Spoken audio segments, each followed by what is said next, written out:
নমস্কার বন্ধুরা, রাধে রাধে। সবাই আশা করি ভালো আছেন এবং সুস্থ আছেন। আজকে এই পর্বে আমি আপনাকে একটি বিশেষ ব্রত মাহাত্ম্যের কথা এবং এই ব্রত পালনের ফল সম্পর্কে আলোচনা করব। বন্ধু, আপনি কি জানেন একটি মাস আছে যেখানে একটি ভালো কাজ করলে 1000 গুণ ভালো ফল পাওয়া যায়? আর কেনই বা শ্রীকৃষ্ণ এই মাসকে স্বয়ং নিজের নামকরণ করেছেন? আজ আমি আপনাকে সেই রহস্যটাই বলবো। এই পৃথিবীতে এমন একটি মাস আছে যে মাস এক সময় একটি অবহেলিত, উপেক্ষিত মাস নামে পরিচিত ছিল, কিন্তু আজ সেই মাসই যেন হয়ে উঠেছে সবচেয়ে পবিত্র পুরুষোত্তম মাস। কিভাবে এই পরিবর্তন? কেন এই মাসে একটি মাত্র সৎকর্ম 1000 গুণ ফল দেয়? এই রহস্য জানার জন্য আমাদেরকে ফিরে যেতে হবে পুরাণের সেই অলৌকিক কাহিনীতে, যেখানে স্বয়ং শ্রীকৃষ্ণ এই মাসকে দিয়েছিলেন নিজের নাম। প্রাচীনকালে একটি অতিরিক্ত মাস ছিল যাকে বলা হয় অধিক মাস। এই মাসকে কেউ গুরুত্ব দিত না, কোনো উৎসব, কোনো পূজা কিছুই ছিল না তার ভাগ্যে। দুঃখে ভেঙে পড়ে সেই মাস দেবতাদের কাছে যায়, কিন্তু কেউই তাকে আশ্রয় দেয় না। শেষমেশ সে পৌঁছায় ভগবান শ্রীকৃষ্ণর শরণে। ভগবান তার সব কষ্ট শুনে মৃদু হেসে বলেন, আজ থেকে তুমি আর অবহেলিত নও, তুমি আমারই অংশ, আমারই নাম ধারণ করবে, পুরুষোত্তম মাস হিসাবে তোমার নাম হবে। এই আশীর্বাদের পর থেকেই এই মাস হয়ে ওঠে সকল মাসের মধ্যে শ্রেষ্ঠ। পুরাণে বলা হয়েছে এই মাসে করা প্রতিটি সৎকর্ম বহু গুণে বৃদ্ধি পায়। একবার দান করলে তার ফল হয় 1000 গুণ।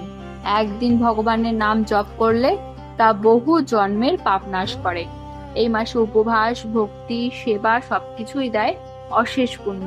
বিশেষ করে ভগবান শ্রীকৃষ্ণের ভক্তি এই মাসে অত্যন্ত ফলদায়ক বলে মনে করা হয়। এই মাস যেন এক স্পিরিচুয়ালিটি বোনাস টাইম, যেখানে অল্প চেষ্টায় পাওয়া যায় বিশেষ ফল। পুরুষোত্তম মাসে বিশেষ কিছু কাজ আছে যা করলে জীবনে আসে শান্তি ও সৌভাগ্য। প্রতিদিন ভগবানের নাম জপ করা, গীতা বা পুরাণ পাঠ করা, দরিদ্রদের দান করা, উপবাস রাখা, মন্দিরে গিয়ে পূজা করা।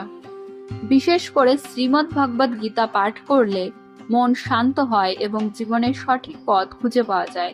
এই মাসে ছোট ছোট ভালো কাজও অসাধারণ ফল দেয়। এই পবিত্র মাসে কিছু বিষয় এড়িয়ে চলা অবশ্যই জরুরি, যেমন মিথ্যে কথা বলা, কারোর ক্ষতি করা, অপ্রয়োজনীয় রাগ বা হিংসা, অপবিত্র কাজ। এই মাস মূলত আত্মশুদ্ধির সময়, নিজেকে ভালো মানুষ হিসেবে গড়ে তোলার সুযোগ। পুরুষোত্তম মাস একটি মাস নয়, এটি একটি সুযোগ নিজেকে পরিবর্তন করার, পাপ থেকে মুক্তির, ভগবানের কাছে যাওয়ার। যদি এই মাসে আপনি মন থেকে ভক্তি করতে পারেন, তাহলে আপনার জীবনেও আসতে পারে এক অলৌকিক পরিবর্তন। তাই এই পবিত্র সময়কে নষ্ট না করে আজ থেকেই শুরু করুন আপনার ভক্তির যাত্রা।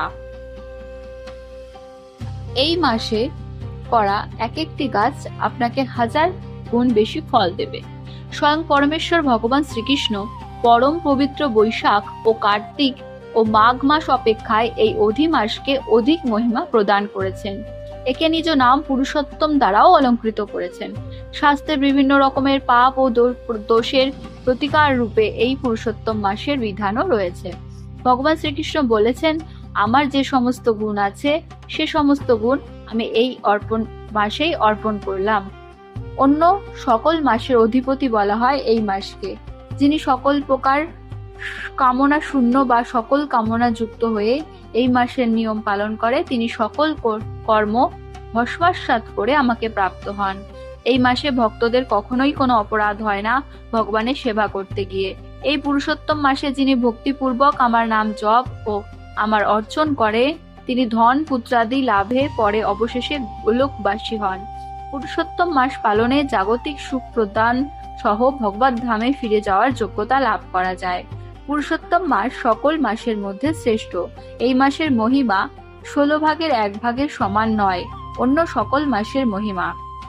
পুরুষোত্তম মাসে মাত্র একবার যদি কেউ পুণ্যতীর্থে স্নান করেন, 12,000 বছর ধরে গঙ্গা স্নানের বা বৃহস্পতি সিংহ রাশিতে প্রবেশ করলে গঙ্গা গোদাবরী স্নানের যে লাভ হয় তা প্রাপ্ত হয়।